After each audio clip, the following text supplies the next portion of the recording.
Shalom Bapak Ibu, Saudara-saudari, adik-adik yang sangat dikasihi oleh Tuhan Yesus. Nas yang akan kita renungkan kali ini adalah dari Kisah Para Rasul 8 ayat 4-8.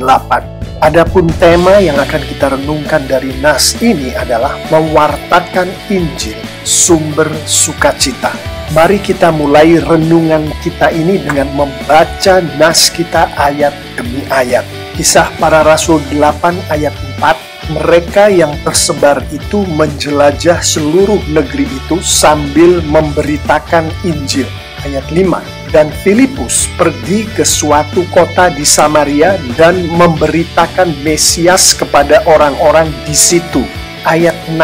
Ketika orang banyak itu mendengar pemberitaan Filipus dan melihat tanda-tanda yang diadakannya, mereka semua dengan bulat hati menerima apa yang diberitakannya itu. Ayat 7. Sebab dari banyak orang yang kerasukan roh jahat, keluarlah roh-roh itu sambil berseru dengan suara keras, dan banyak juga orang lumpuh dan orang timpang yang disembuhkan. Ayat 8. Maka sangatlah besar sukacita dalam kota itu. Beberapa poin penting di nas kita ini ada di ayat 4 dan 5 dan 8. Di ayat 4 adalah memberitakan Injil. Di ayat 5 adalah memberitakan Mesias. Di ayat 8 adalah maka sangatlah besar sukacita.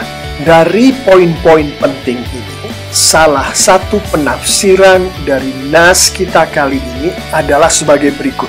Pada saat Injil diberitakan, pada saat Mesias diberitakan, maka ada sukacita yang sangat besar. Apa sebabnya sukacita yang sangat besar ini terjadi pada saat Injil diberitakan, pada saat Mesias diberitakan? Mari kita renungkan bersama. Kita akan memulainya dari amanat yang datang dari Tuhan Yesus sendiri di Matius 28 ayat 19-20, yaitu amanat agung. Karena itu, pergilah, jadikanlah semua bangsa muridku, dan baptislah mereka dalam nama Bapa dan Anak dan Roh Kudus, dan ajarlah mereka melakukan segala sesuatu yang telah kuperintahkan kepadamu. Di ayat 19 dan 20 ini, Tuhan Yesus menghendaki setiap muridnya, setiap pengikutnya, yang saya imani termasuk saya dan kita semua yang bisa mendengarkan suara saya saat ini, untuk pergilah, untuk jadikanlah murid, untuk baptislah, untuk ajarlah. Yang salah satu penafsirannya adalah Tuhan Yesus menghendaki kita semua untuk jangkaulah, untuk injililah, untuk muridkanlah, untuk layanilah, untuk ajarlah. Pada saat murid-muridnya, pengikut-pengikutnya, termasuk kita semua melakukan atau menghidupi jangkaulah, injililah, muridkanlah, layanilah, dan ajarlah, maka kalimat terakhir di amanat agung, yaitu di ayat 20, terjadi. Kalimat terakhir ini adalah, dan ketahuilah, aku menyertai kamu senantiasa sampai kepada akhir zaman. Yang salah satu penafsirannya adalah Tuhan Yesus sendiri melalui Roh Kudusnya menyertai murid-muridnya, pengikut-pengikutnya, kita semua senantiasa, khususnya pada saat kita semua melakukan atau menghidupi amanat agung. Dengan kata lain, Roh Kudus Tuhan Yesus menyertai mereka-mereka yang beramanat agung pada saat mereka melakukan amanat agung itu. Pada saat mereka menjangkau, Roh Kudus Tuhan Yesus menyertai. Pada saat mereka menginjili, Roh Kudus Tuhan Yesus menyertai. Pada saat mereka memuridkan, Roh Kudus Tuhan Yesus menyertai. Pada saat mereka melayani, Roh Kudus Tuhan Yesus menyertai. Pada saat mereka mengajar, Roh Kudus Tuhan Yesus menyertai. Untuk renungan kita kali ini, kita akan berkonsentrasi pada Injililah, pada menginjili, pada memberitakan Injil. Di dalam konteks memberitakan Injil ini, apakah yang terjadi pada seseorang murid Yesus yang memberitakan Injil? Menurut ayat 19 dan 20 di Matius pasal 28 tadi, yang terjadi pada saat seseorang murid Yesus, pengikut Yesus, memberitakan Injil adalah yang bersangkutan dipenuhi oleh Roh Kudus Kristus. Berdasarkan Galatia 5 ayat 22, tetapi buah roh ialah kasih, sukacita, damai sejahtera, kesabaran, kemurahan, kebaikan, kesetiaan, yang mana kata sukacita yang di dalam bahasa Inggrisnya adalah joy, yang di dalam bahasa Yunaninya adalah chara, yang mana kata sukacita, joy, chara yang sama juga dipakai di Kisah Para Rasul 8 ayat 8 secara tersurat dan tersirat ditafsirkan sebagai setiap orangnya Tuhan Yesus yang memiliki Roh Kudus Kristus, dan Roh Kudus Kristus itu memenuhi yang bersangkutan, maka yang bersangkutan akan memiliki kasih, sukacita, damai sejahtera, kesabaran, kemurahan, kebaikan, kesetiaan, yang adalah buah Roh Kudus yang hanya dapat diproduksi oleh Roh Kudus Kristus, tidak dapat diproduksi oleh manusia manapun dengan cara apapun. Dengan demikian, pada saat seorang pewarta Injil memberitakan Injil, yang kita tahu bahwa pada saat si pewarta Injil ini memberitakan Injil, yang bersangkutan dipenuhi oleh Roh Kudus Kristus, maka Roh Kudus yang memenuhi si pewarta Injil ini memproduksi sukacita. Demikianlah bagaimana sukacita berada di dalam diri seorang murid Kristus, seorang pengikut Kristus yang sedang mewartakan Injil. Jadi Roh Kudus Kristus menyampaikan berita Injil, mempergunakan murid Kristus. Dan pada saat yang bersamaan, Roh Kudus Kristus yang memenuhi murid Kristus ini memproduksi buah roh. Buah roh ini termasuk sukacita atau chara. Demikian pula lah yang terjadi pada seorang penerima berita Injil. Mari kita renungkan bersama keberadaan sukacita di dalam penerima berita Injil ini dari sudut pandang 1 Korintus 1 ayat 21. Karena bagaimanapun pandainya manusia, ia tidak dapat mengenal Allah melalui kepandaiannya sendiri.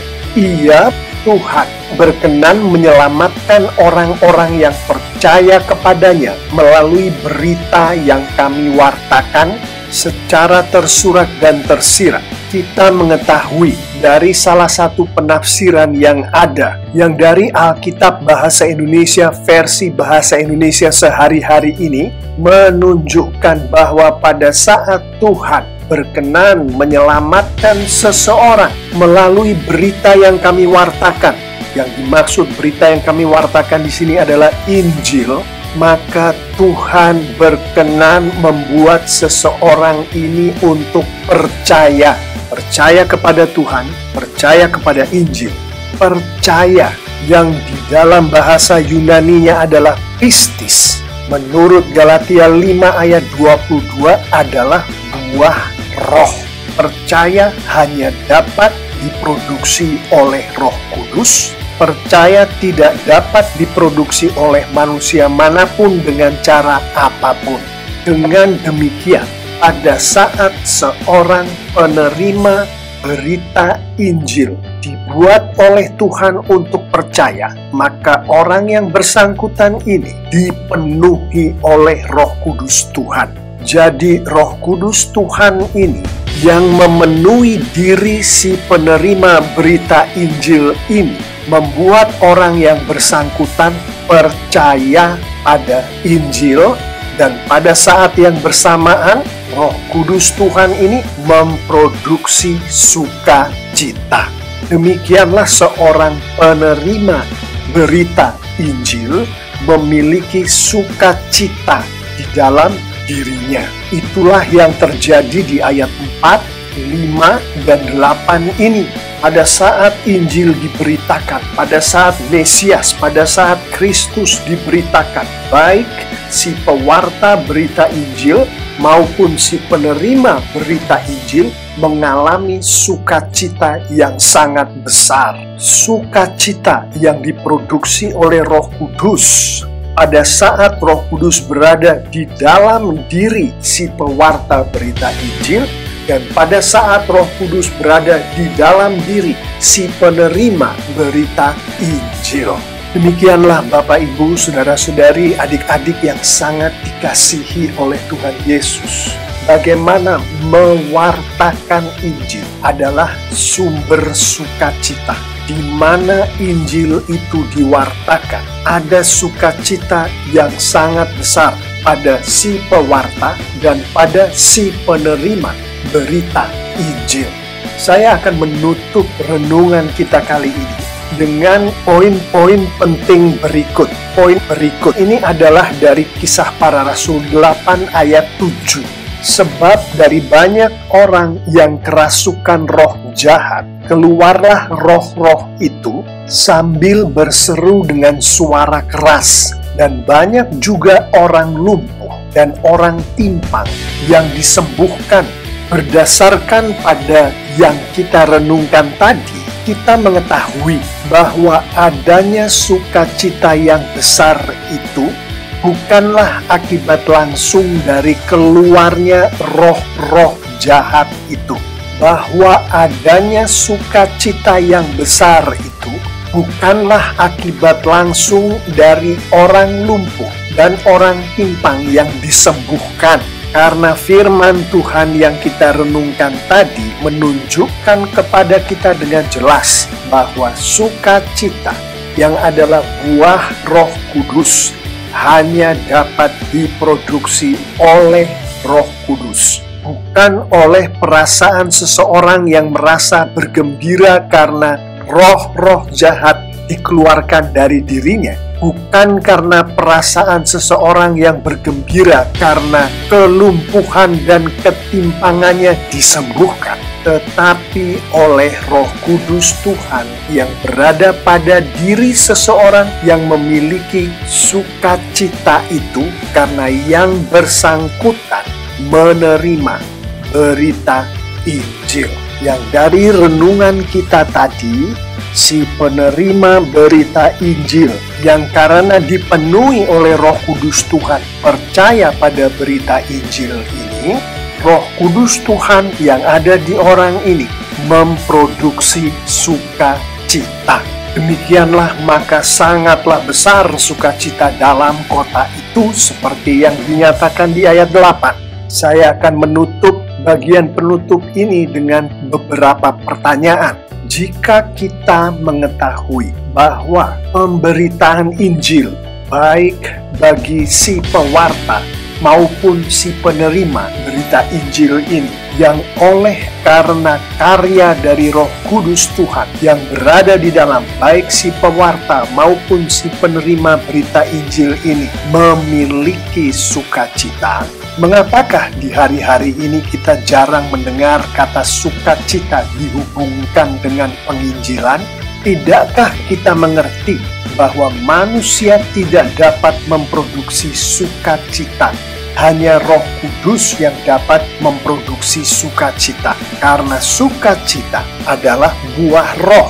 Tidakkah kita mengerti bahwa Roh Kudus Tuhan memenuhi dan berkarya pada seseorang pada saat yang bersangkutan menghidupi firman Tuhan, termasuk menghidupi amanat agung yang di dalam amanat agung itu ada memberitakan Injil, Tidakkah kita mengerti bahwa di mana ada Roh Kudus yang memenuhi dan berkarya pada seseorang, maka di orang itu ada sukacita? Itulah yang terjadi di Kisah Para Rasul 8 ayat 4-8 ini. Injil diberitakan, Mesias diberitakan, maka sangatlah besar sukacita dalam kota itu. Mengetahui semua yang baru saja kita renungkan ini, mari kita akhiri renungan kita kali ini dengan beberapa penerapan berikut. Cobalah Anda tanyakan pada diri Anda sendiri, apakah Anda mengalami sukacita yang sungguh-sungguh dalam hidup Anda di hari-hari ini?